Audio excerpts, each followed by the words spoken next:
परम और प्यासा कबूतर। एक गांव में परम नाम का एक सीधा सादा और मेहनतकश किसान खेड़ूत रहता था। वह अपने खेतों से बहुत प्यार करता था। एक दोपहर जब सूरज आग उगल रहा था, परम अपने खेत के किनारे लगे एक पुराने बरगद के पेड़ के नीचे सुस्ता रहा था।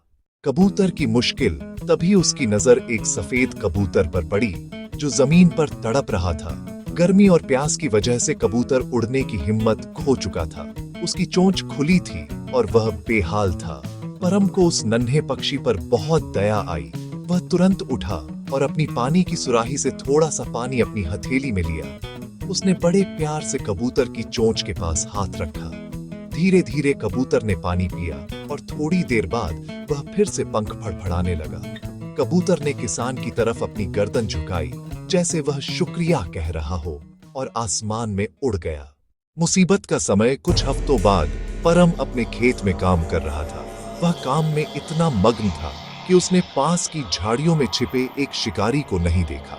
शिकारी अपनी बंदूक का निशाना सीधे परम की तरफ साध रहा था, क्योंकि वह गलती से परम को कोई जंगली जानवर समझ बैठा था।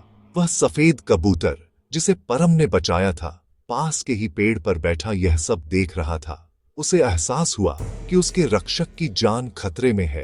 एहसान का बदला। जैसे ही शिकारी ट्रिगर दबाने वाला था, कबूतर बिजली की तेजी से नीचे आया और शिकारी की आंखों के पास जोर से अपने पंख फड़फड़ाने लगा। शिकारी हड़बड़ा गया और उसका निशाना चूक गया। गोली पास के पेड़ के तने में जा लगी। गोली की आवाज सुनकर परम चौंक गया और सुरक्षित जगह की ओर भागा। शिकारी को अपनी गलती का एहसास हुआ और वह वहां से चला गया। परम ने ऊपर देखा, वहीं सफेद कबूतर उसके सिर के ऊपर गोल गोल चक्कर काट रहा था। परम समझ गया कि आज उसकी जान उस नन्हे दोस्त ने बचाई है जिसे उसने एक घूंट पानी पिलाया था।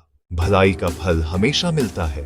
अगर आप किसी की मदद करते हैं तो कुदरत किसी न किसी रूप में आपकी मदद जरूर करती है।